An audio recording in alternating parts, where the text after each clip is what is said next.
Man, sometimes it's hard down at Enfield Tennis Academy. You got finals, you got competition every day. Boo-Boo won't shut up about how sad you seem. The moms is on your ass. And then one day the ONANTA urinalysis man comes by. And all your fun is done. The Whataburger would have been mine, but I got high. I would have beat John Wayne to the line, but I got high. Now I'm surrounded by heads and bodies, and I know why. Hey, cause I got high, because I got high, because I got high. I'm gonna disappoint the moms, cause I got high. Indecisive at the escatons, because I got high, high, high, high. Now I'm swallowing DMZ, and I know why. Hey, cause I got high, and I can't get high. Now I can't get high. I was gonna scream for help, because I got high. My inner infant needed to be held, because I got high. Now I'm singing Ethel Merman, and I know why. Hey, because there is no business like show business. Oh, damn, I'm screaming on the inside. Yet all they can hear is 2004 one-hit wonder Afro Man's Because I Got High. Truly, this is the saddest of all timelines. I wish I'd jumped in and stopped Ann Kitten Plan when I had the chance. Why? Because I got high. I'm really uncomfortable with you guys speaking to me like this. I'm going to... Oh, God, there's heads and bodies all around me. They're laughing and they're oohing and they're judging me. Can't they tell that I am an intelligent creature and I know exactly what I am saying? I've read the dictionary 37 times. Uncle CT, stop fucking your sister and help me out here. I'm your nephew, son maybe. Yeah, what? Yeah. Well, hello, and welcome to another episode of I Hate Infinite Jest podcast. It is episode 27, and guys, we are in the home stretch. We only have 5 more episodes of this show before we complete Infinite Jest. Where will it end? Will it be hated? Probably a little. Yeah, it's, we're really rounding a corner on this. By the way, before we get too long, last week was interesting. Was it not? Yeah, I had a million things go wrong all at once. Just, I'd been writing one of my write-ups on steelringpost.com for AEW Wrestling. I'd been writing that late Saturday night, and an evil bricking Mac update that had been trying to work its way through for months. Well, this was the first time that computer had been plugged in late at night, and so it went through. So I spent a good deal of the last week just trying to fix that goddamn computer. Thank you to Apple support, and fuck you to Apple as a whole for even trying to force through a fucking update on a 12-year-old computer that was not prepared for it. So I was trying to figure out what to do that, and then my guest just bailed out at the last. Didn't even tell me, like, just blocked me. Like, I was setting up to record. It was 2 minutes after our scheduled time. I said, all right, man, you ready? And I'm in the middle of texting. I said, you can no longer message this person. And I say, that's kind of funny. And then he just blocked me. Oh, God. Somebody, I think it was Daryl Ductwork on Reddit, took umbrage with something I said in there. Because I made fun of this guy because he was, like, a very leftist candidate who basically ran as, like, a spoiler to fuck over Democrats, and he wasn't wrong. I came across bad. It's guys, I consider myself a leftist, for God's sake, but one of the discussions that was happening in my life off the microphone was amongst me and my girlfriend. By the way, my guest is my girlfriend today because another one of my guests bailed out at the last minute. Dalton Pruitt of the Loud Boys podcast. I think he was on episode 8 or 9. No bad feelings there. No bad feelings at all. I knew going into this that he agreed to do it, but I knew he was going to be in Georgia with his family at the time, and apparently he found himself in a place with no steady signal of any kind. And I'm gonna take him at his word because we got friends in common, and he's funny as fuck, and he was great on the episode we had him. I knew this was gonna happen at some point, and it's just all happening at the end. Everything's just getting fucked up one after another. Oh, but anyway, so yeah, the discussion we've been having in our house, we've had a lot of leftist friends who very big into it's that punk rock bullshit. We'll do an episode on punk rock one day because, God, punk rock ideals are just so dumb to me. If anything, they're more dumb than mainstream ideals because you're taking being an individual and you're putting all this you're codifying it in such a way. You're codifying your shitty behavior because a dude with a fucking nose ring told you to, dork. And it's worn as fashion by a lot of these guys. So me and my fiance, we've had a lot of people in our ring who were like, I'm just not voting 2020. I just can't vote for that. And so yeah, I've always been really big on just pointing out, like, hey, I love leftist ideals, but guess what? Your ideas don't mean anything if you can't convince other people. And judging by the way you talk about and down to other people, it seems to me like you are really doing this as a fashion statement, because anything you could do to get it done, you have no strategy. You have nothing. So that's it. Like the fucking Bernie bros. Like, guys, I'm sorry. I voted for Bernie in the primaries, but if you can't get him to the dance, you can't. I'll agree. He got fucked over in 2016. I was 2000. He got fucked over in 2016 by Hillary Clinton and the machine. But guys, 2020 he didn't. Biden won this by a squeaker. If you think, working class Democrats in Wisconsin and Michigan were going to vote for Biden, you're fucking wrong. You are really, really fucking wrong. So that was my criticism I was having of this guy, whereas Daryl completely, you're trying to make it seem like, healthcare for all is a bad thing. Like, no. It's a good thing. It would just be nice if somebody with a degree in economics said it, and not, a fucking LSD dealer. Because that's what a lot of this shit is. And I hear this on I don't understand why we got to vote for these old white men. Why don't we vote for I got an idea. Let's vote for the pink guy who sells me shrooms. Like, yeah, maybe. I have a very good friend of mine who's very interested in politics, who runs for, local seats all the time. And he also has a 2-foot mohawk. And buddy, how are you serious about your politics while having a mohawk? Still in your 30s. I love you so much, my friend. Don't look into my friends list and figure out who this is and tell him, because he's a sensitive boy. Anyway. So I'll try to wrap this up, but we hit 10,000 downloads last week. I didn't say anything at the time because I was too busy screaming into the ether at that Ohio fuckboy.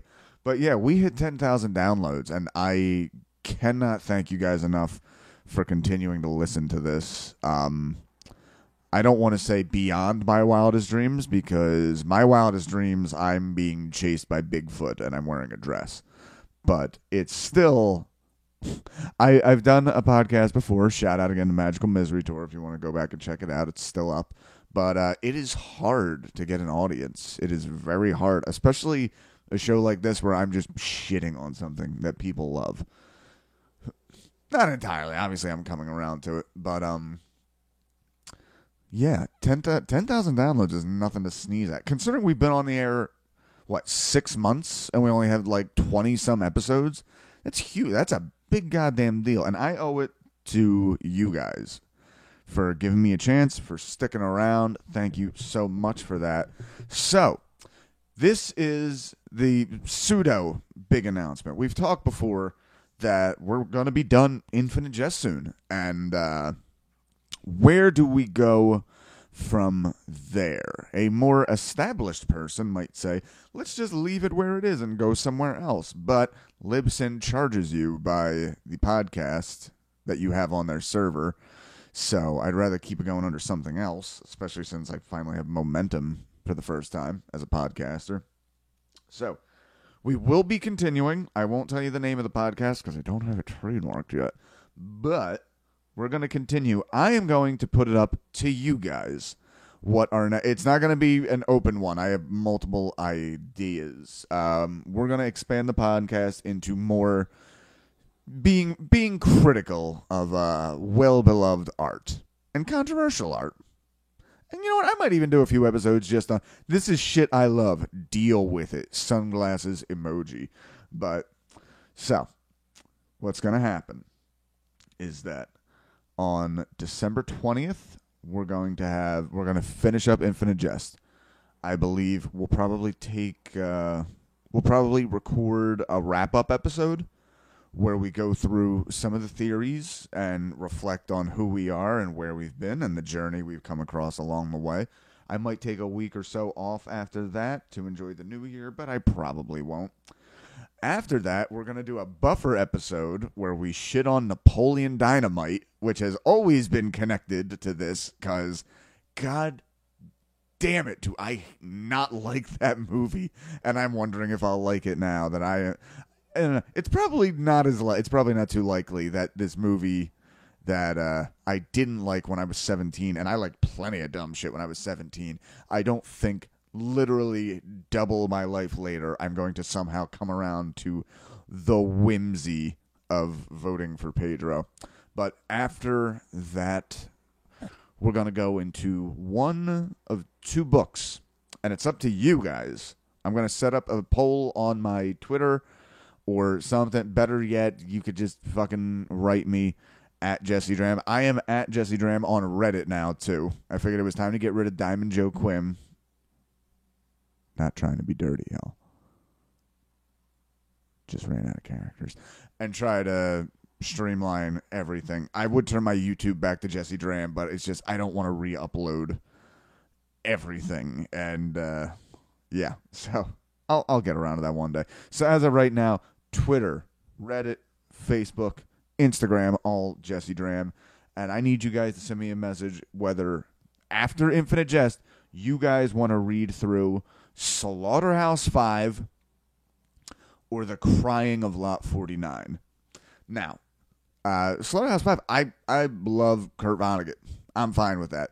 The only thing is, like, that's always been, that was his big book, and it's never been a favorite. I've never understood why that was his big book. Granted, I haven't read it in 10 years. I don't know. It always struck me as just a little overrated in the Kurt Vonnegut pantheon, but I definitely want to discuss Kurt Vonnegut at one point. For one thing, I love that unauthorized biography that came out from him a few years ago that revealed this, like, kindly wisdom pearl dropping old grandfather hippie type as a very maladjusted, miserable man who hated his wife. And yeah, I always like seeing the idol torn down, so I wouldn't mind getting into that a little bit because that was fun for me. By the way, we'll do either of these at one point. It's just a matter of what to do first. Crying of Lot 49. I have never read Thomas Pynchon. Ever. Never have I ever. I have had a threesome. I have done cocaine in Florida, but I have not read Crying of Lot 49. So I don't know what I'm into. I know Pynchon is very much in the same milieu of David Foster Wallace, or at least, you know, shares the Venn diagram of those fanships do overlap. And obviously, everyone's saying, Gravity's Rainbow. I do not have it in me right now to take on another massive tome. So when I saw that, I saw it was only 150 pages. Like, I can work with that. I can do a few episodes on that. So, guys, send me a message or vote on the Twitter poll whether you want to do The Lying of Crop 49 or Slaughterhouse Live. Yeah, Slaughterhouse 5 or Crying of Lot 49, and we'll get into that. So, guys, I'm having my fiance on today's episode just because I needed somebody in a pinch, and I can't go to Steve Clark all the time. God love him. Still check out Dalton Pruitt shit. You know, stuff happens. When it rains, it pours, and for me, it is pouring podcast guest cancellations. Perry has not read this far into the book, but I'm not going to repeat the mistake of Kevin Houffet. I'm where I had him read one chapter and nothing else. She's mainly going to be here to discuss the themes. And not to mention, you know what? This might be, you know how this will be interesting? This will be interesting because now I am the guy deep into Infinite Jest, and I'm going to be describing why this stuff is interesting to a girl who doesn't want to hear it, but I do want to sleep with. She's my fiance, so I mean, I hope so. That was definitely in my plans when I got down on one knee. Oh God. Oh, also, I only have like 30 pages of Brothers Karamazov left, and I can't wait to start new books. So in addition to everything else, just tell me some books I should read. Please send me a message on anything. Tell me what books I should read, because I am almost, as I walk towards the altar, I am finally getting divorced from the bigamy of the living in sin bigamy of Infinite Jest and Brothers Karamazov. I have all these books on the shelf that I can't wait to get. I'm going to turn around and read Devils of Lovedon by Aldous Huxley. Cannot wait. The complete plays of Brennan Behan. What the fuck is that? Shock Doctrine by Naomi Klein. My cousin Frank recommended it to me.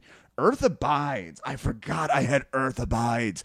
Guys, I have so many books waiting for me. I feel like I'm getting out of prison and I'm going, there's going to be all them fat ass books like, hey daddy, how you want to treat me? And I'm going to treat him good. Guys, I Hate Infinite Jest, episode 27, Perry Lerner. I know why. Oh, Hey, because I got high. Yeah. Because I got high. Because I got high. I'm gonna disappoint the moms, cause I got high. Come on, check it out. Indecisive at the escatons. I Hate Infinite Jest, episode 27, take 3. Talking to your microphone again. Hey, I'm talking. What's up? Can you guys hear this fucking person? Sorry, we're having some technical difficulties. We're having a lot of difficulties. My name is Jesse Dram. My guest on the show this week, you may remember her from Footnote episode 1, This is Water. Then my lovely girlfriend, but now my lovely fiance, Miss, for a little bit longer, Perry Lerner. Hi, how's it going? You've been here watching this. You know it's not going very well at all. Yeah, I mean, I was going to, put up the facade that we've got everything running super smoothly, and I was going to hold back on my insults towards you as I slung them at you in our first take, but now it's just not as fun. Yeah, no, we're recording on a new computer that was gifted to me by my soon-to-be father-in-law, David. David, this is a nice thing you did for somebody. Put that on the Facebook group.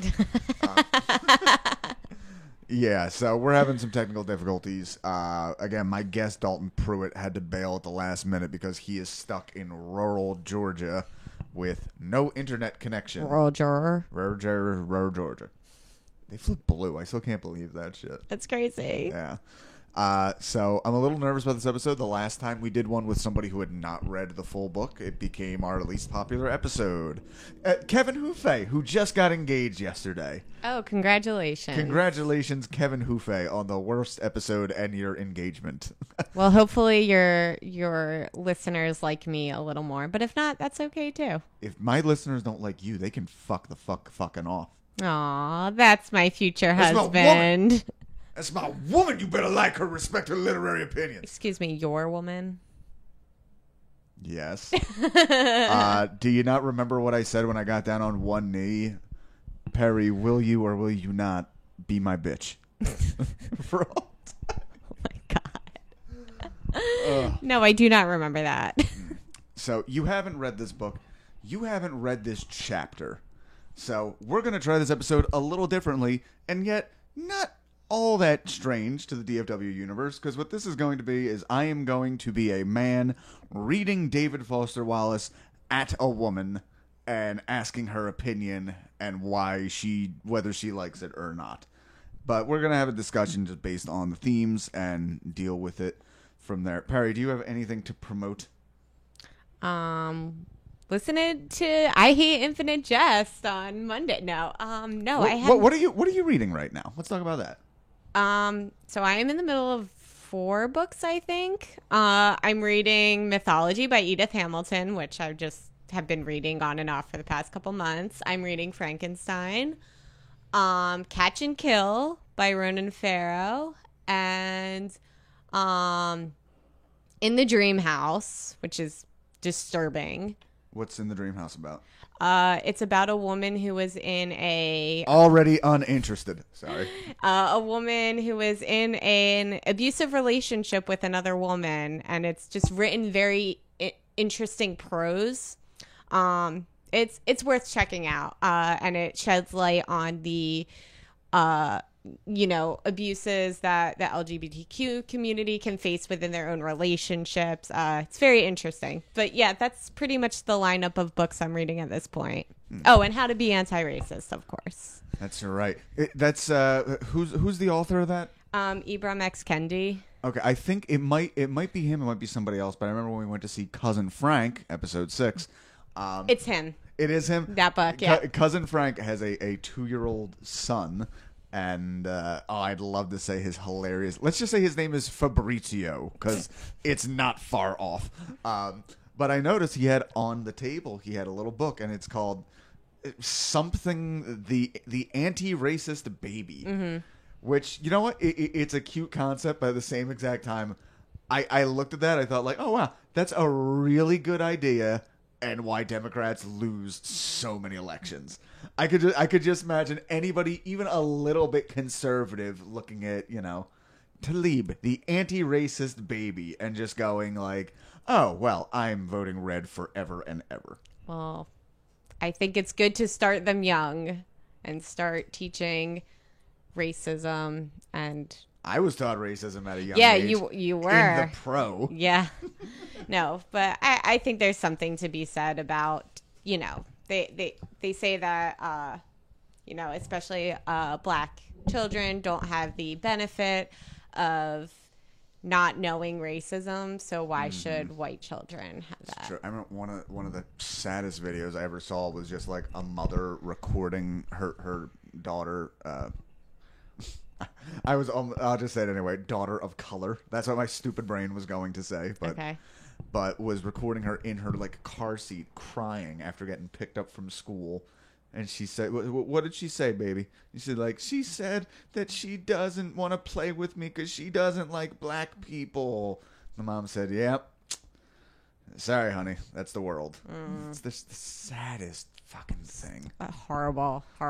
And the only way out of that is teaching them is to buy the anti-racist baby by... Yeah. God, I keep forgetting his fucking name. Ibram X. Kendi. I keep wanting to say Tlaib Kweli. Is that somebody... Yes, a singer. Or a rapper or something. Yeah. Good job. That's the modern thing. Like back in the day, like, oh, they're all reverends. Now they're all rappers. This is terrible. You were just digging yourself into more of a hole. Honey, and hold my shovel for me.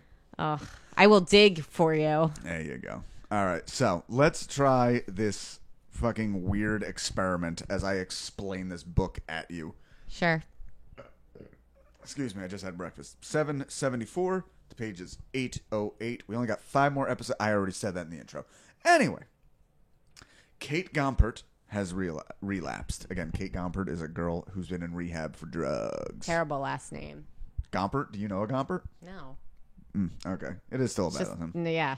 Yeah. She's drinking in a bar. She rationalizes that she's earned it. She's just gotten mugged, has a huge black eye, and it's not like drinking was ever her problem anyway. Moreover, she's not paying for the drinks, but a man in a wheelchair named Remy Marat. So this guy's been in the background of this book all the time. So it is kind of thrilling that he's suddenly like in the main action after only seeing him plotting for so long. But now they have a copy of the film right now, and they are looking for people to test it on. Gotcha. So that's looming in the background. Like he's gonna, like towards the end of this, she thinks he's like trying to get her home to sleep with her, but he's like, really trying to get her home. Like, what if I told you I could take you somewhere and give you ultimate pleasure? She's like, oh, I've heard that one before. But he really wants to rot her brain out with avant-garde filmmaking. Wait, what's her poison if not alcohol? Or do we find that out? I believe, I don't remember. I think cocaine might. No, that's Joelle. I think it was like hardcore downers, like Benzedrine and shit like that. Wait, isn't Benzedrine like speed? No. I don't know. I don't think so. I was never big into drugs. Yeah, well, I wasn't into prescription drugs. I drank booze like a man. But yeah. I did street drugs. But we meet her very early on in the book, and we mostly deal with her being like extreme depression as a result of coming off of drugs. Okay, got it.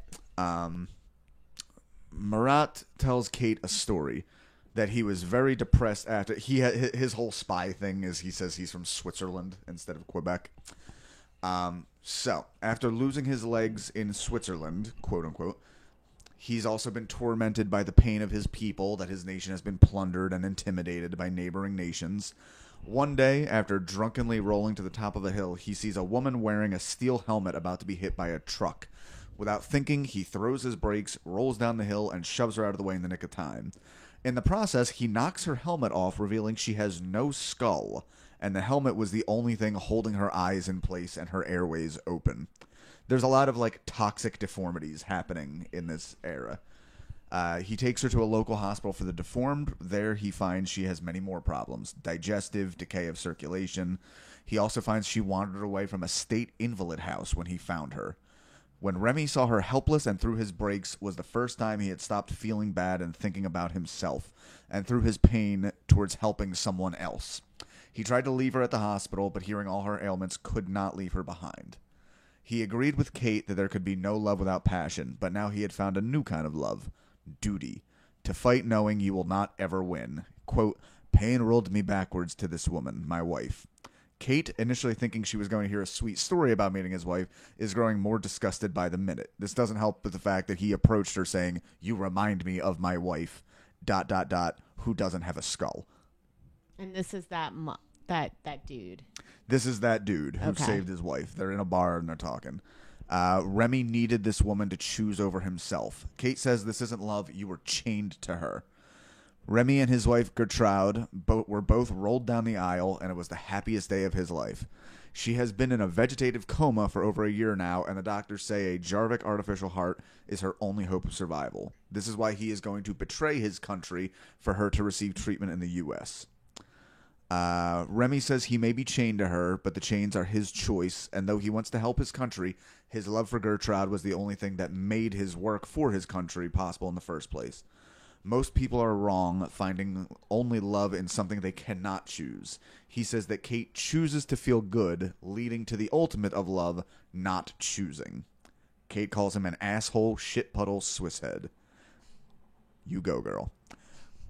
Remy asks what she'd say if he said 3 blocks away he could show her something that would make her feel better and more pleasure than she's ever had in her life. He thinks she's talking about sex, but he insists he's not hitting on her. Would she be so inclined to say yes if he was speaking the truth? She says yes. So, we've seen him, the discussions he's been having with another spy character, Hugh/Helen Steepley, who is actually one of my favorite characters in the book, because when we see him, he's like a big, gross, middle-aged dude in like a horrible drag getup, where the other guy has been pointing out, like, you have stubble showing, your tits are askew. Meanwhile, everyone else who meets this guy in the book say, like, there's something really sexy about that giant woman. And that's actually really been like a fun tickle throughout the book. But he's repeatedly gone on about how Americans have no sense of true love or responsibility to their country. And there's a whole thing here with like pleasure as like pretty much the argument he continues to make is Americans are seeking pleasure, where the real higher duties in life, pleasure is not required or important. Okay. Does that make any sense? Yes. Yeah, it does. Why are you looking at me like that? I don't know. I don't know. Have you ever? What would you say? Do you have a love in your life you would say was more like a duty? I mean, yeah, like beyond romantic love, or do you mean, are you well, referring to either, romantic either, love? Either way, I'm not going to get deep into it, but you obviously know I had an ex who had, obviously I intended to talk about this with the original guest, but you and I have talked, somebody who had a lot of health problems, and there was like a Catholic duty type thing that kept me in a very bad relationship for a long time. Right. I mean, I think we both know the relationship I have with my dad. Yeah. And that obviously I love him because he's my father, but there is also a sense of like needing to be his constant emotional support. And I would say that's probably goes beyond just a typical like parent child relationship where I have to support him.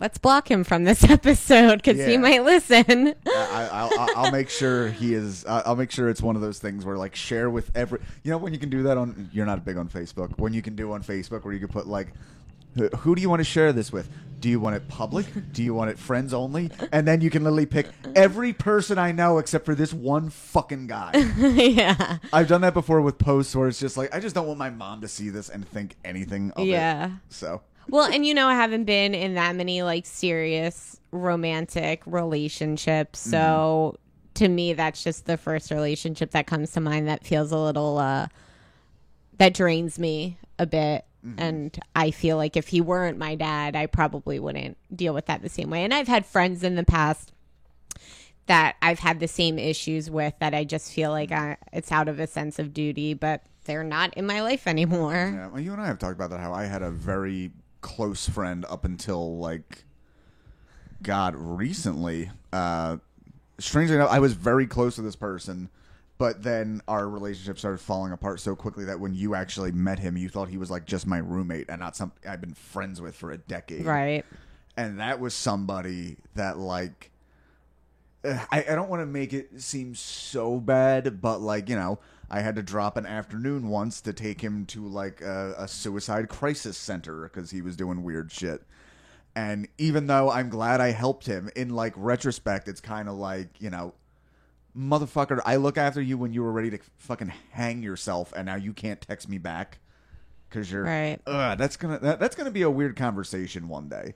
Because especially when you have like a lot of mercy for when you look at this goes into that X too, where like you look after somebody for so long, and then at a certain point it's like, oh, I didn't do all this for you to do anything back for me, but you literally did like not even hold up your basic end of the fucking friendship. Right. After I saved your life multiple times, you dumb asshole. And I think like a relationship where you feel a duty to them can be as simple as that, where it's just I'm putting into this more than, I don't want to say I'm getting out of it because that sounds like a weird exchange. It sounds transactional. Yeah, but like, you know, I'm putting into this a lot of me, and it's toxic for myself. Right. I feel like it is to look at anything as some kind of exchange feels like to cheapen it somehow. Right. Yet at the same time, you do need to ask yourself, if I'm not getting anything out of this, why am I doing it? Because that's not just selfishness. If you give part of yourself away, it's not like you have infinite resources to pull from. Right. You know? That's supposed to be filled in. It's emotional sex. Like I'm putting something in you, you're putting something in me, you know. Right. And I'm sure like everyone has an experience with that at some point, and everyone is probably that friend at some point. I'm sure I've been a lot for someone to handle, and they felt like they weren't getting the same back from me. And ooh, I have a story on that one with my buddy Joseph Garifo. oh boy. This was within 6 months of my dad dying, and I just remember we'd gone out to a bar, him and a few of my friends, and he had a girl with him who was a friend of ours. I know where this is going. I'm pretty sure I know the story. I don't know. Keep going. Oh, okay. Well, we all went out to a bar, and it was something. I got drunk, and I think I got shot down by some girls that night. Yeah, I did tell you this, and I was so annoyed because me and my buddy Joey often argued about girls just because he got them very easily and I didn't, and more than a few times he snatched one away from me. And just like at this bar, I just got so fucking mad at him, and I just started like, I'm just fucking sick of always being this way. And out of nowhere, Joey's just like, dude, you're being a shitty fucking friend. I look out for you all the time. I'm sorry shit's hard for you, but like, knock it off. And I actually started crying, and I just felt like such an asshole. It's like, oh yeah, no, I really took all of this out on him.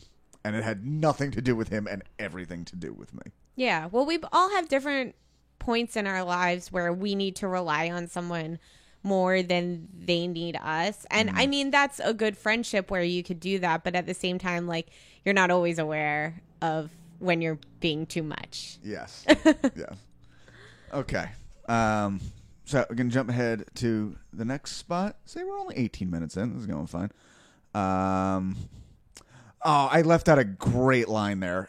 When he's hitting on her, Kate randomly says, "You're trying to sleep with me," and she's only had sex twice and was told she was a shitty lay and that her vagina was awful big for someone with such a tiny flat ass. Of course, a man wrote this. Oh, good. Okay. Hal and his brother Mario are talking. Hal admits he's been smoking high-resin dope in the maintenance tunnel and goes to great lengths to hide it from people. Damn, share with me. Only his friend Pemulus knows its true extent. Reveals that not so much Eschaton, but CT, the dean and Hal's uncle, really wants to nail Pemulus for dosing his opponent with DMZ. DMZ is basically like a mystical LSD type thing.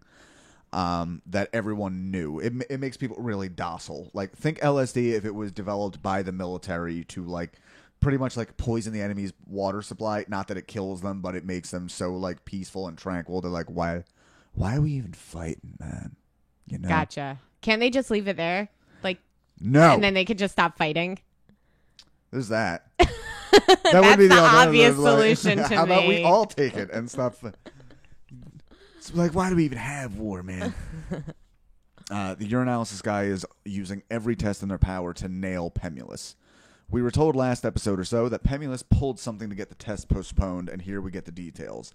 He brings up the possibility of false positives, of secondhand smoke, that there's a lady from Moments magazine on campus, and it'd be a terrible time to embarrass the school with something like this.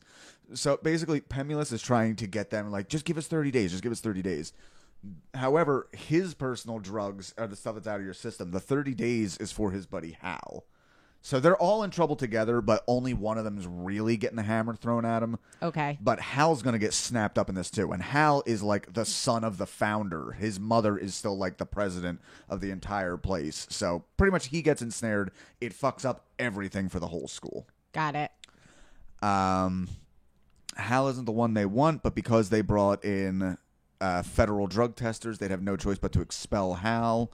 This would ruin everyone's thing. There's also a whole thing they have in here where their mom has like a pathologic inability to believe that her children would lie to her, to the extent that we see one of her sons accidentally drove away in her car while her dog was tied to the bumper. And yes, that's this. So pretty much drag the dog to a nub, and then oh my god, when the mother was weeping, like, how did this happen? He literally makes up some bullshit line and just says like, and I don't have any other explanation for this. And the mother, just like in her head, is just like some weird thing, as opposed to the much more clear, like, obviously my son is lying to me to get out of trouble. So for something like this, like if he's gone this far to lie to his mother and then, you know, fucking drug tests, like she can't ignore that. Right.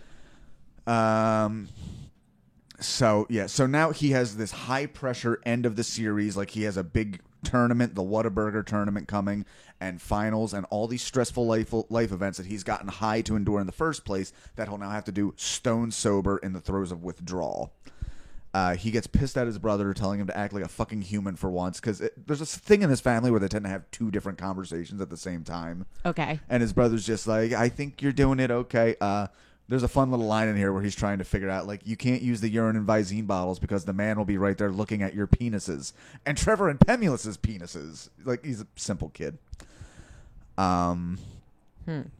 Yeah, he asked Mario what he should do, and Mario says, "I think you just did," leaving Hal perplexed, which I guess they're intimating, like, just tell Mom all of this now. Okay. I, of course, have the story of once giving my mother clean urine to pass a drug test. A classic. A classic, because I love my mommy. And, yeah, she needed to pass a drug test, and I was the only one in the family with clean urine. Yeah, that does not surprise me. Yeah, no. There was also, all right, just want to put in there. Did I tell you when my mom was dosed with a pot brownie? At school, right? At school, Yeah. My mom works at a school, and some kid made pot brownies and was giving them out to people. Somebody noticed and called her down to the principal's office, and while she was in the principal's office, she's like, "Hey, Mrs. Dram, you want a brownie?" And my mommy has a sweet tooth, so she just took it. So that fucking kid, like, you're already in trouble. Yeah, like you're really sealing your fate there. Maybe the kid was planning to give it to the principal too. And much like the DMZ, they were going to be like, why do we even have expulsion, man? It's like that Barney Miller episode. Enlighten me. Oh God. I guess that's like a '70s show. Okay. But it's the Purple Dinosaur, Barney Miller, Yeah. and Private Dick. yeah, it's a show about cops, and it's a pretty funny episode where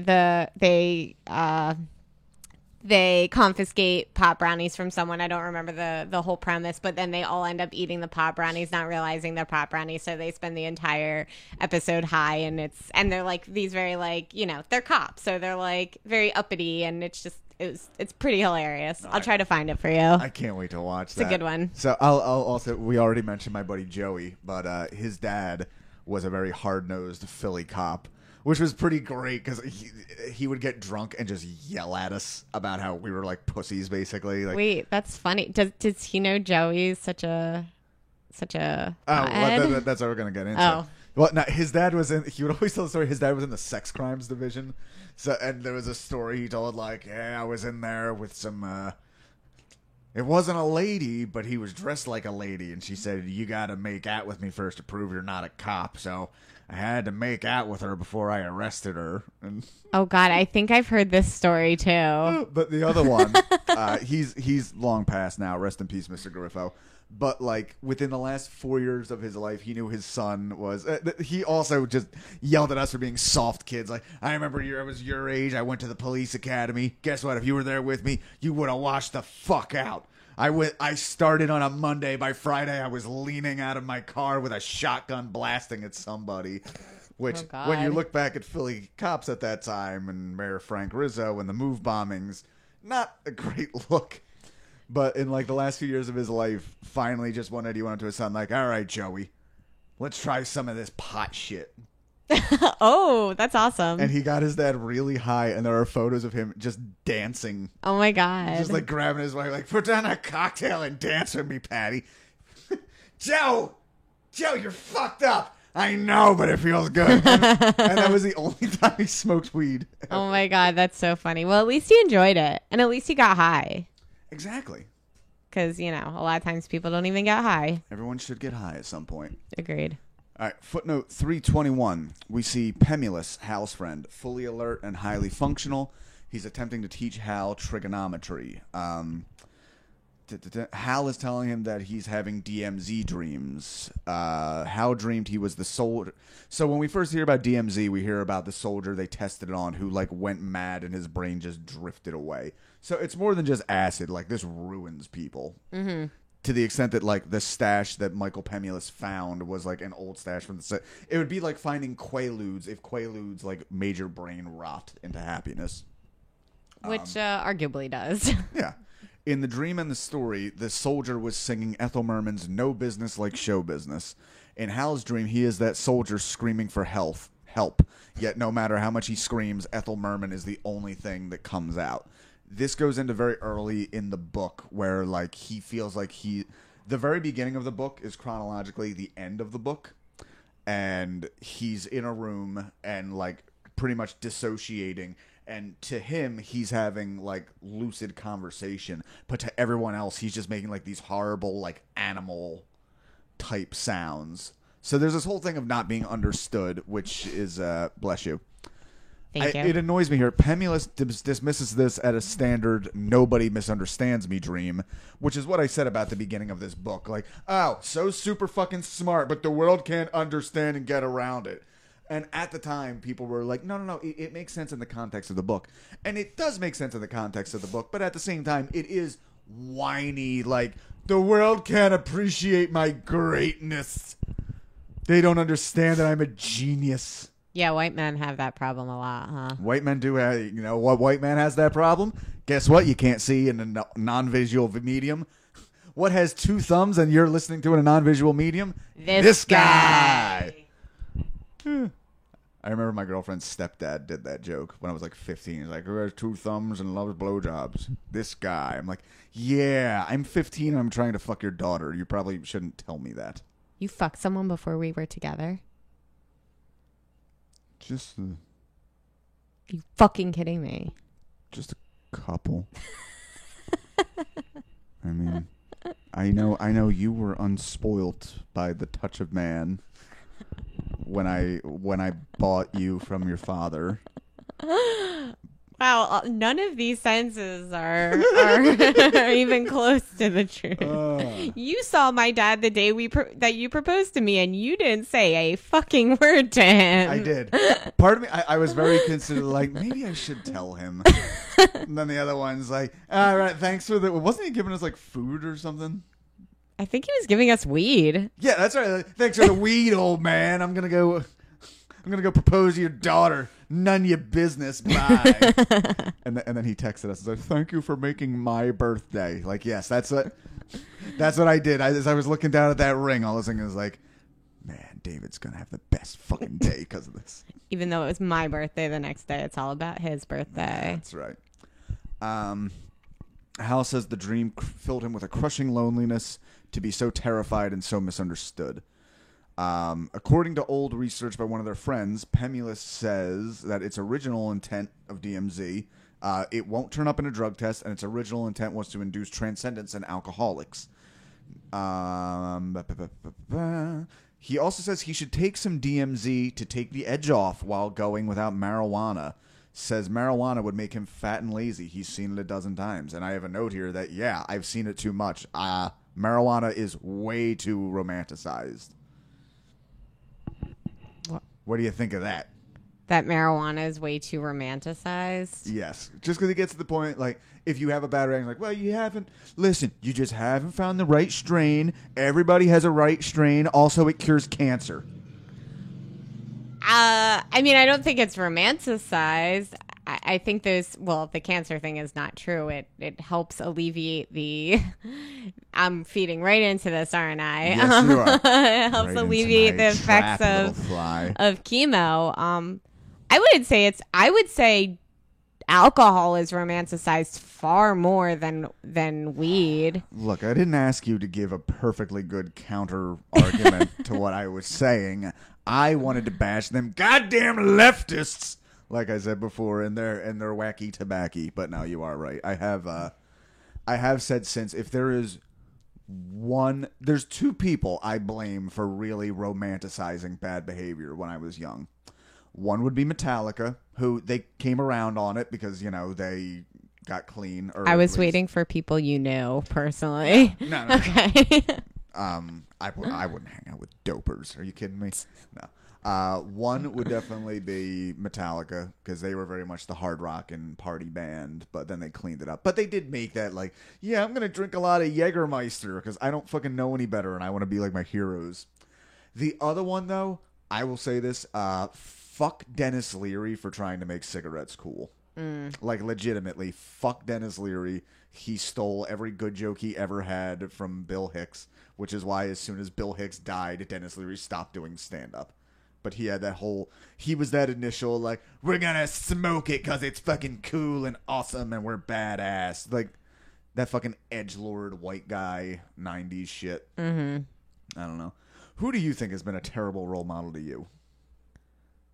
Who's been a terrible role model to me? You know, I'm actually going to pause for a second because my throat's bad and I need some water. So you think about that question. Okay. All right, and we're back. Bad role models? The entire punk scene. Yep. Punk rock is dumb. Um, Learn to play, losers. are we referring to just famous role models or real role models? No, it could be anyone around you. I mean, my dad was a bad role model, I would but say, also a good one. I would say like my cousin was probably like, I mean, I loved her and she was cool as shit. But she probably wasn't a great role model because she was 5 years older than me and showing me her box of her secret stash of cigarettes when I was like 10 and she was 15. So like there was that. And then, you know, she got older and showed me her nipple ring. And here we are now where I'm covered in piercings and tattoos and have since taken a lot of piercings out. But yeah, I mean, the punk scene like definitely influenced like my political ideology for a while. But I also think I knew that this was not sustainable as, you know, a movement. I never really bought into the whole anarchist thing, but I definitely bought into like in college, I was all like, oh, third party, green party kind of thing. I mean, and to be fair, I was going to school for political science, and journalism. So I think I felt just like very dismayed by the system in general. And I have since grown up and become an adult and have learned that, oh, you cannot fight outside of the system unless you want a civil war. I mean, you can be a wing within a party. I've been on a real kick this week of just shitting on libertarians too, because I'm getting both sides. But oh god, there's a group called Podcasts We Listen To that's like made up of podcasters and shit like that, and you can just ask shit into the ether on stuff. And I put like, I'm looking for stuff that debunks political theories, specifically libertarianism, but I'll take what you got. And the first few responses I got were all like fucking pissed off libertarians. Like, well, I don't think you can really like debunk something that hasn't been tried at a national level. It's like, don't give me that. Yes, we haven't had a libertarian president, but like Ronald Reagan had so much of the libertarian philosophy that's been tried, and it didn't fucking work. And they still like try so hard. And then you look at the actual Libertarian Party, and they're all like, charity will pay for everything. Who will pay for the roads? Where we're going, we don't need roads. Like, yeah, no, who will actually pay for the roads? And it's like some fucking dude with a ponytail and fucked up grill. So, well, that's the thing too, is I was never so like outside on the fringe of like with politics, where, you know, I appreciated what the Green Party was for, and like as a college student, and also with because I started going to college right before Obama became president, so I think there was this new like enthusiasm. Exactly, but I liked that the Green Party was like, you know, focused more on environmental policies and stuff like that, but like the Democratic Party is starting to do that now. And obviously, it's more realistic to support Democratic candidates, especially on, you know, a national scale. Right. Guys, vote third party in your local election and support them all you fucking want. Like, that's a great way.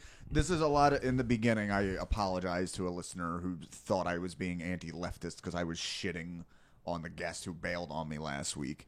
But I really was trying to make the point that, like, there's a place for these things. And you and I have discussed that's like, if you're only insistent, like, if you're like, Bernie should, I'm voting third party, or Bernie should have been the goddamn presidential, you know, candidate, but you haven't, like, you know, put anybody up locally that actually had a chance of that, like, just go fuck yourself.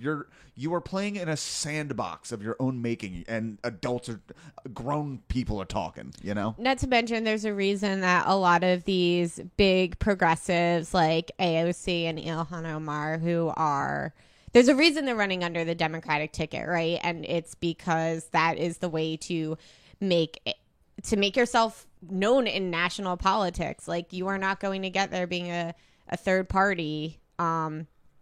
And I just say this understanding how our system works, and there aren't enough people in our country calling for abolishment of the system like our little left bubble thinks there are. Because let's be real, the two of us, we do live in a very left bubble, and that's why we're able to comment on this so much. It's also cruel and privileged to say abolish the system when you don't have the next system set up, and a lot of people rely on the system. Exactly. Like, exactly. yeah. You can't just abolishing the system does actually mean ripping healthcare away from people. Mm-hmm. That's just not the way to get Medicare for all.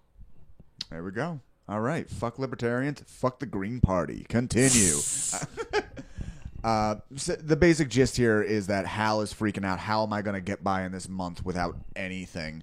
So, but his friend is really pushing on him, like, if you go stone cold sober, like, you have a yearning inside of you that, like, I think if you go stone sober, you're going to be fucked up. Like, it's going to ruin part of who you are. You should take this high-powered hallucinogen in the meantime. Oh, God. While you're getting down from that pot, while you're allergic to bullets, maybe swallow this nuclear warhead just to get you through. Is this the DMZ? This is the DMZ. Which yes. I keep wanting to call DMT. Also, you ever smoke DMT? It's a podcast. We have to ask that once per podcast. I've not, but I've Okay. been around enough people who have. No, Rogan asked that on all his podcasts. Does he? Yeah, I told Fuck you. Joe Rogan. I've officially turned on him. Thank Fuck fucking that guy. God. Now we can actually get married.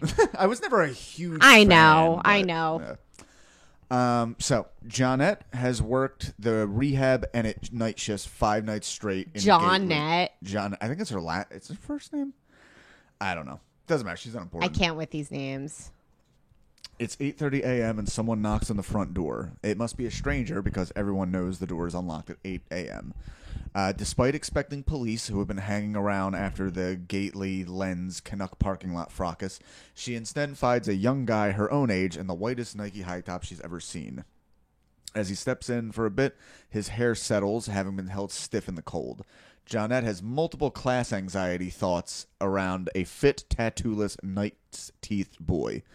Oh, fucking horrible line here. They mentioned something, a character, David Crone, walks by crab walking around the house and banging his head on every step walking up the stairs. This is dumb. Is this in the rehab? This is in the rehab. There's just a Okay. guy walking around and fucking English students everywhere just go, brilliant! Yikes. Stupid. I just can't not picture Linda Blair crab walking down the stairs. It's that, but lame. Like, doesn't he? A guy's coming in like, "Hi, can I find Narcotics Anonymous?" And then there's just like a guy crab walking, like, "Meh," and that's it. Weird. All right. Long story short, it's Hal. He's at Enid. He's looking for Substance Anonymous type stuff. So we can just move from there. Footnote 324, November 17th, year of the dependent adult undergarment. They name years in this now. Cue eye roll. Actually, it's really deep, and if you would bother to read the book, you would realize that David Foster Wallace was a prophet. And have you noticed that there's advertising everywhere now?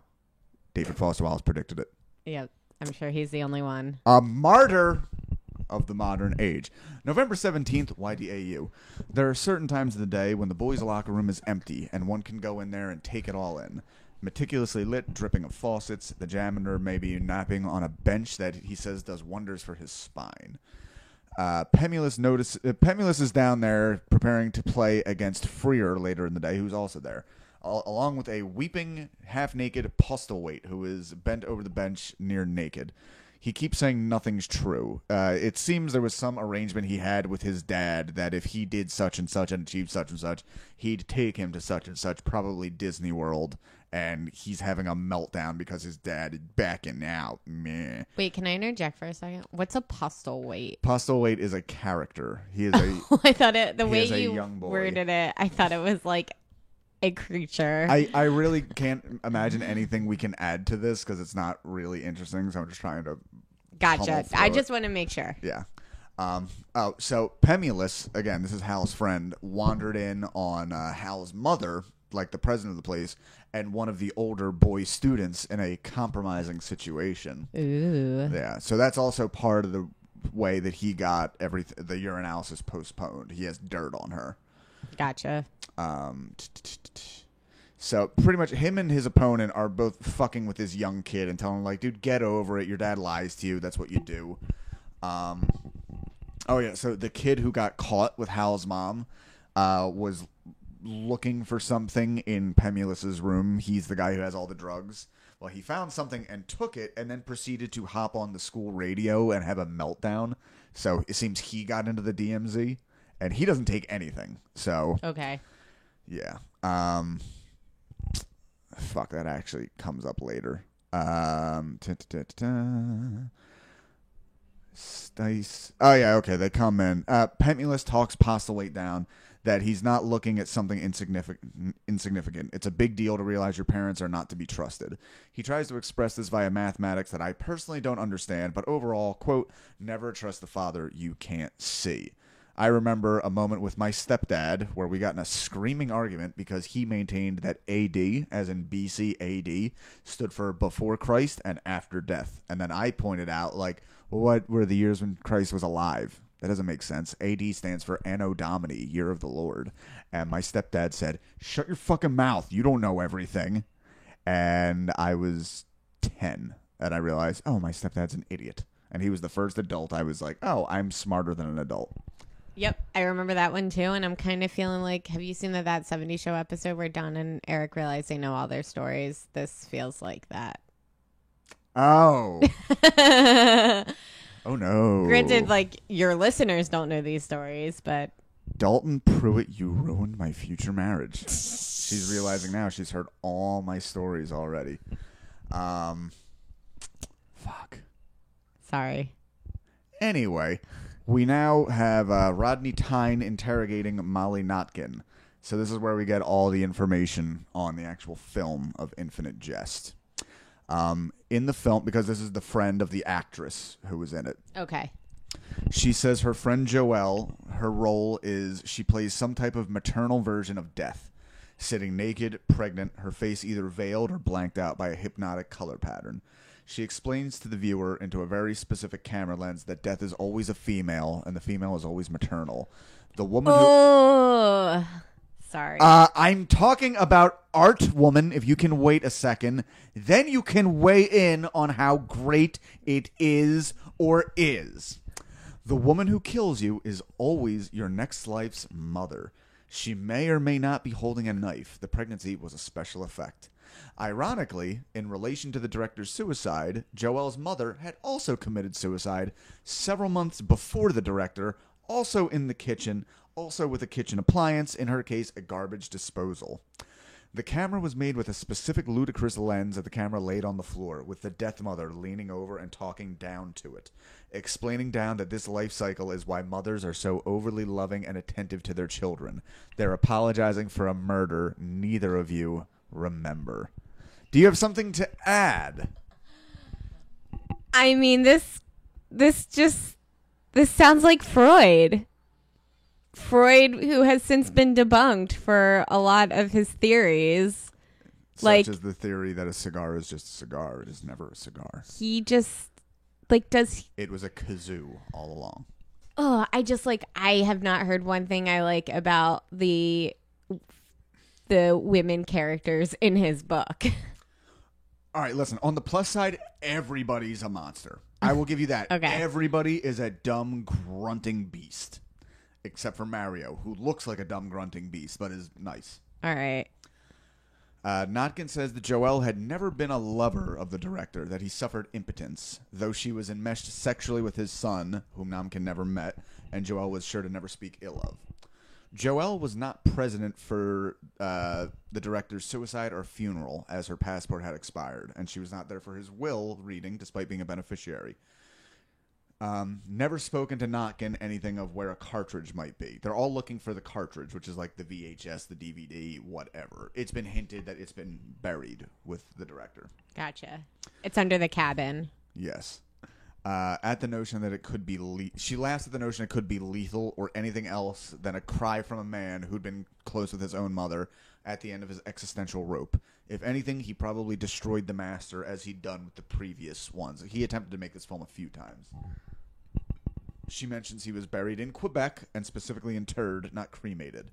Asks, why are you asking me and not the director's widow, who'd be far more likely to know the answers to these things? She doesn't believe the widow, Avril, would have anything to do with anti-ONA and terror cells. Doubts she'd have any interest in anything beyond calming her own neuroses. Joelle had told her the woman had come across as death herself, and noted the irony that the director continued to cast Joelle as the feminine representation as death when he was married to the genuine article. referred to her as a real restaurant silencer type beauty in her late 40s. It had been Joel's condition that the director abstain from alcohol during this filming with what turned to be his final film, and he kept up his end of the deal. The film had been the first after her recent disfigurement and after the director's son had abandoned her. Oren had left her not due to the disfigurement, but because he was convinced she'd had an affair with his father. The director stayed sober from the filming to his suicide, roughly 3 months. The director killed himself by sticking his head in a microwave and turning it on. And everyone's discussed a few times, like, why? Also, how? He broke a hole in the glass of the microwave, put on an aluminum foil necklace to vacuum seal, stuck his head in, and turned it on. I mean, it really just sounds like he's doing a more complicated, dumber version of Sylvia Plath. That would be the modern version, I guess. Yeah, but Sylvia, yeah. put your head out of the... Guys, look up the album Hospice by the Antlers. There's a great song on there called Sylvia, about Sylvia Plath. But at least you could turn on an oven without, like the fact he had to break the device to use it. Mm-hmm. Like, He's somebody who was very fascinated with technology, so it's not entirely out of his character. It also did lead to the great... his son was like 11 or 12, and he was the one who found him. And he's had real conflicting feelings that he first walked in the house, and the first thing he thought was, something smells delicious. oh God. Molly blames Joel's drug use on a deep-seated guilt for the director's suicide, a need to punish herself. She did not believe his suicide had anything to do with the film they were making. Molly says it's not improbable. So the guy had been sober for months, but then when he was suicided, they found a bottle of open wild turkey. Suicided. It's not improbable that the wild turkey was planted by his widow Avril, who may have been enraged that the director would never quit for his wife, but did for his muse. That Joel's disfigurement occurred the same Thanksgiving as her mother's suicide was true and no ruse, and that the auteur more likely killed himself because his wife was sleeping with everyone, even possibly likely his son when he was a child. So there's a lot of weird incest shit happening here. It's been hinted at. This is the first explicit that this family might be incestuous, and this mother who loves her children too much may have actually been fucking one of her own sons, and that's one of the theories why the director killed himself. Yeah, you're really making my theory. If you read it, you would hold more understand. water that there are no good female characters in this. He is a modern genius destroyed by modernity. Modernity. He was destroyed by them, Perry. Oh, also, God. you say Avril, and I just see Levine. She took one look at... She just looked at her son in the playpen and said, "Hey, son, what you yelling for?" That's funny because I was gonna do. Come fuck me in your dad's car. Sorry. I was thinking he was a skater boy. Ah, there's no skaters in this. I don't think there's any. Right. So she said, "See you later, boy." That's right. She said, "See you later, boy. Go stick your head in a microwave." I'm gonna fuck our son, and I will. Oh God. So this character's disfigurement occurred the same Thanksgiving as her mother's suicide. Joelle's relationship with her father was of closeness and watching films together. Oh, God. All right, so this character, who is the star of the movie, has a weird relationship with her own father. She also wears a veil all the time, and we don't know why, and now we find out why. In this world, a lot of people wear veils because there's a lot of, like, toxic deformities. Oh, so it's not like the whole death thing, because doesn't the death woman wear a veil too? Yes, but it's incidental that she's wearing a veil. Gotcha. This person always wears a veil. Relationship with her father of watching films together mirrored the father's own relationship with his mother. His mother was her mother was agoraphobic and stayed home. As Joelle got older and blossomed, her father treated her more as a child than ever, in a strange refusal to acknowledge her adulthood. Her mother started talking to her completely. It wasn't until she got away to college and began dating Oren that she pieced together how strange and creepy her father's attention was. That Thanksgiving, she brought Oren home to Kentucky. He witnessed the mother's lack of anything and her father's bizarre fascination and infantilization of her. He not only had a fit when she removed stuffed animals on her bed to make room for Oren, but he even cut her turkey meat at the kitchen table. Joel finally spoke up, and the father confessed. He was in love with his daughter. Romantic love. He'd never touch her or ogle her, but that's what it was. And when she became sexually mature, it tormented him, so he regressed her in his mind to avoid the thought. Joelle's mother exploded, smashing her plate at the floor, announcing that her and her husband hadn't had sex as man and wife once since Joelle first menstruated. That she'd pushed this creepy thought out of her head for years as her own father had molested her and her sister, only to marry a man who wanted to do the same. She ran to the basement, chased by the father and Oren and Joelle, where the mother threw acid at the father. The father ducked, Oren ducked. Joelle did not duck and took the acid face on. She refused to press charges, and her mother was released from custody. She went home and stuffed one arm and then the other down the garbage disposal and bled out. Random note. Joelle did? No, Joelle's mother. Oh, okay. So yeah, Joelle's the star of the thing. She's Right. the girlfriend of the director's son.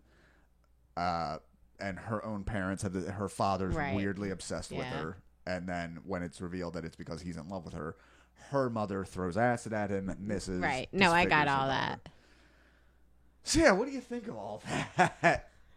I mean, about 5 different faces of cringe came up for me. I mean, that's super creepy, all of it.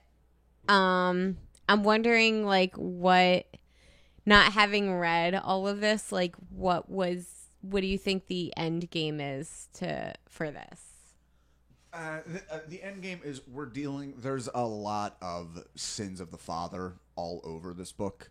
Okay. And and I would say the main thing is creepy attachment. So the father's a bigger part of this book. Fathers in general are a very big part of this book. Like the Okay. specter of the father who killed himself is all over everything, which is also hysterical. I use that word because there's only like 150 pages left, but apparently the father comes back in spirit as like a fucking ring wraith. Okay. But yeah, so that is a theme throughout the book, and it's all for her in particular. It was her boyfriend Oren had his own terrible relationship with his father, so it's kind of like it's all just a bunch of broken toys and damaged puppets just like colliding with each other and trying to have healthy relationships somehow, and of course failing because of their backgrounds. Right. I mean, it's certainly disturbing. I don't know that I can really comment on it too much without understanding the bigger picture of the book. But I mean, like, there's definitely like a morbid curiosity involved in this. You should at this totally point. read Infinite Jest. All right. I don't think It'll change your life. I read Flowers in the Attic. You should That start was a enough. podcast about it. Competing podcast. Okay. Oh, sorry. Anything else? I did. I forget. Oh. Oh. Here, I'll pause for a second, see if we can grab it. Oh, no, I minimized. Okay. Pieces, though. All right, footnote 332. DeLint is speaking with Pemulus about John Wayne's meltdown.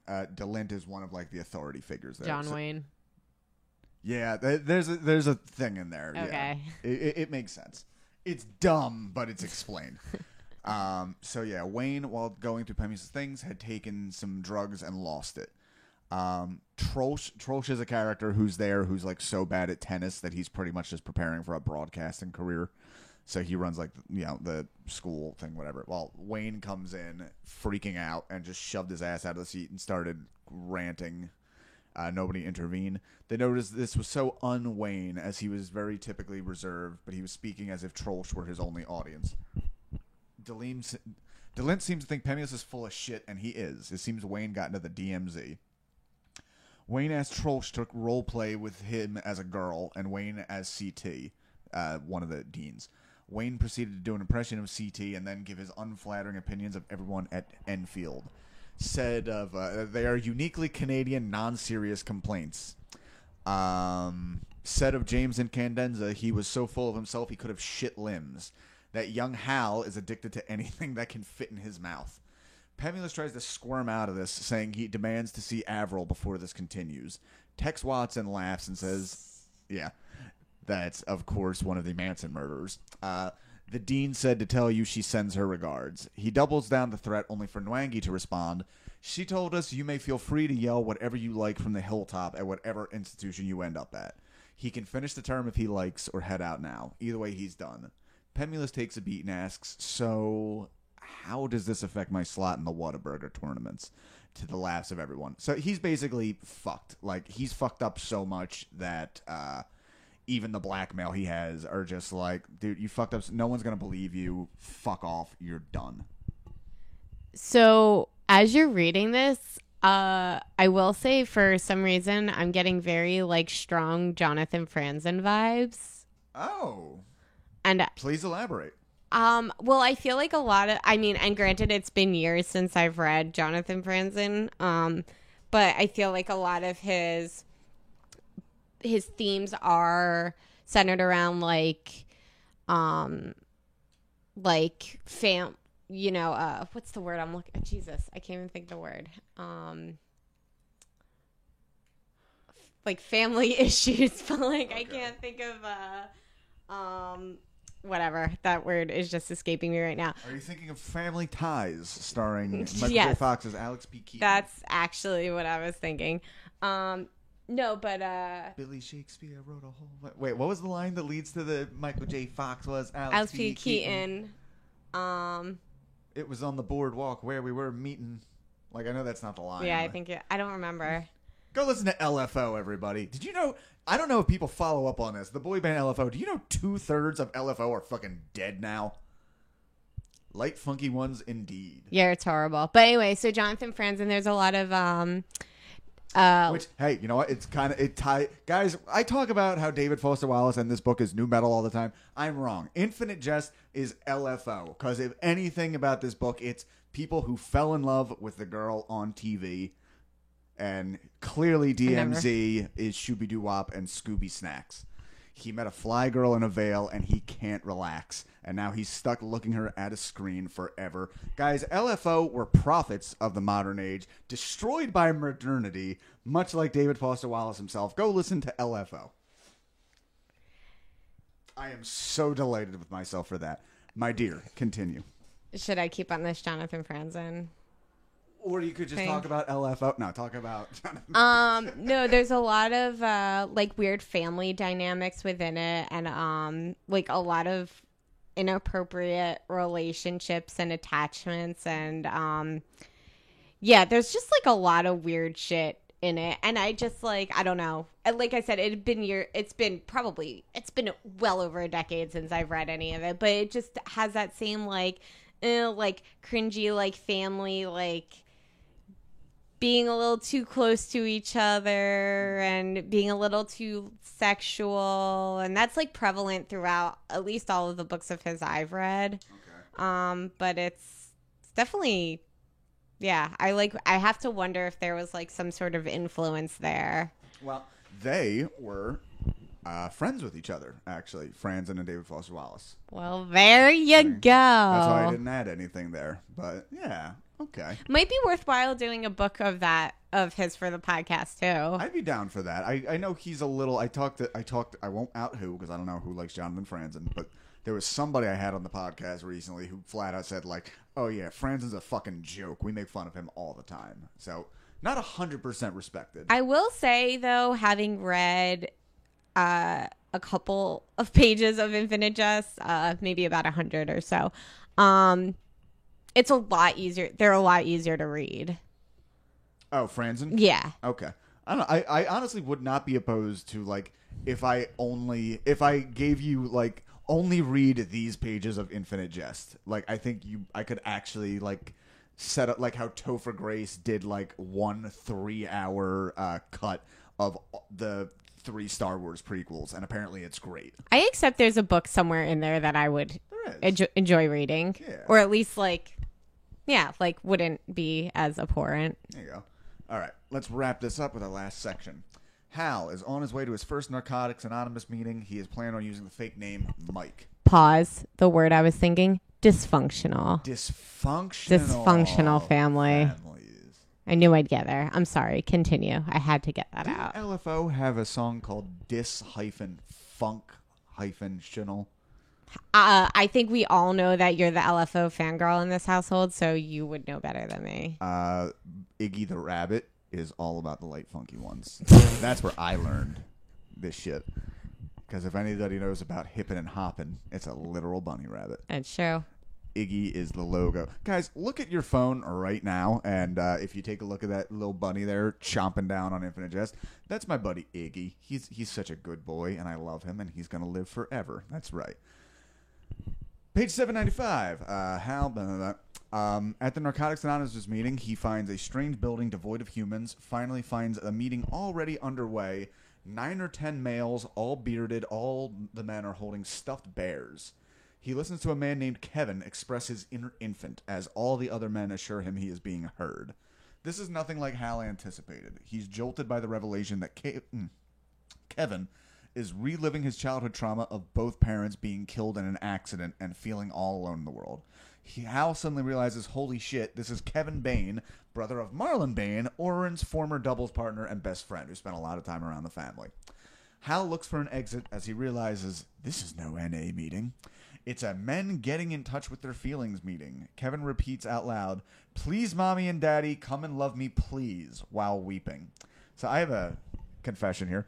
Not long before I met you, I went to a meeting because I told you how when I was single, I could get very, very down on myself and kind of spiral. And you cried for your mommy to love you. And I cried for my mommy to love me.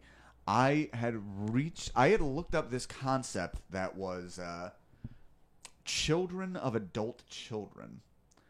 And pretty much it's these people who really struggle with, like, they had irresponsible parents who pretty much didn't mold them right. And they have support groups. And I actually, on a whim, went to one of these fucking meetings. It was so goddamn weird. Yeah, I can imagine. Yeah.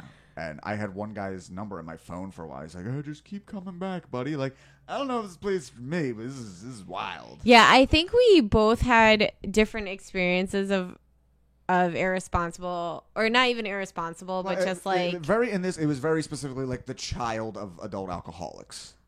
Okay, well, because what I was gonna say is, like, I think we both experienced having irresponsible or like emotionally like immature parents, but I think there's a difference between that and, like, we got everything we needed growing up. You know what I mean? I think we were both we weren't left wanting. Right. We both had parents who loved us and supported us in whatever way they felt was best. And then there's this where it's just like, well, this is definitely over the top. I think this is supposed to be more a parody of, like, those men's groups of the 90s. And I don't even mean this. I mean, like, going to, like, a group like that. There's just, like, the people who needed to work to support their family type of shit. Yeah, I think I went to that meeting. Like I said, I would have, like, those depression spirals of, like, unworthiness when I was, really lonely. And I could consider, as I was reading more of, like, adult children, it's like there is a certain amount of, like, it's almost like the panic of instability that kind of happens with, like, real addict parents. So it was, my point is I was trying to address that part of myself and figure out if this was this, and it wasn't quite, but I had the experience. Well, and you definitely, like, hit what I was trying to say, where it's like we both had stability growing up. It was a little wonkier for me. I mean, my dad did once call me in the middle of the night saying he was going to come kill me, and then my grandmother sat on the front porch with a knife. Do you remember that story? Yeah, I do. But I'm thinking, I'm thinking your mom, like, more so, where, like, you always knew your mom was going to be there for you. You always knew that she was supporting you, at least from what I understand. Like, it was... Here's the thing. It wasn't that stability was going to go away. It was that things were blatantly wrong and not being addressed. 'Cause Right. Her and Kenny fought a lot. Oh, for Not to sure. mention, like, on a good day, he'd be passed out on the living room floor at 7 o'clock. Right. Well, and I don't, for some, I just like don't even process Kenny because like You never met him. I never met him. I hear stories about him, but a lot of them are stories where he's not living there. Right. For the listener, me and Perry started dating June 30th, 2019, and we had to pull the plug on my stepfather not even 8 weeks later, and Perry met my entire family for the first time at my stepfather's funeral, Yep. and she didn't run away screaming. That's why I love her.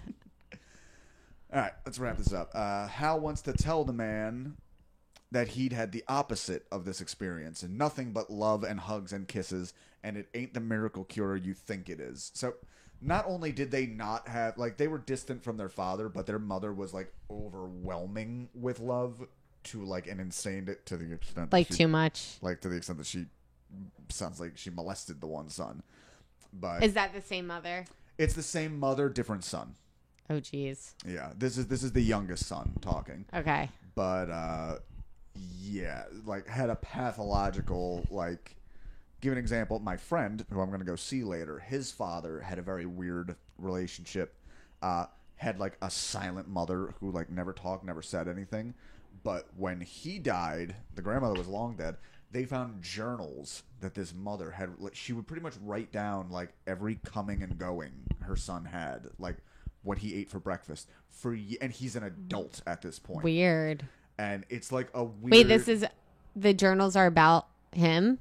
The journals are Like about your friend? No, the journals are about my friend's father. Gotcha. So this is the generation above. This is... Okay, This got is, it, I'll got just it. I'll just say James, so we know who we're talking Okay, about. yeah. James's grandmother had, like, no relationship with her son, but after they were both dead, they found all these journals of her marking down, like, what he ate, what he did Got at a it, certain got time. it. Because I know his dad died too, so I just wanted to make sure Right, that's right, we were that's what talking I about. meant. Okay, sorry. weird. I digress. But yeah, so he's pretty much there saying, like, you guys are crying about neglect. I had the opposite of neglect, and I am still really fucked up. Right. Well, it's the, you know, whatever you were missing, you think would have been the miracle cure to every pain in your life. The group leader asked Kevin to pick someone out of the group to give him the love and affection his parents did not. Hal squirms to hide his face and not be chosen. Kevin chooses a man named Jim to come and love him, though Jim doesn't respond.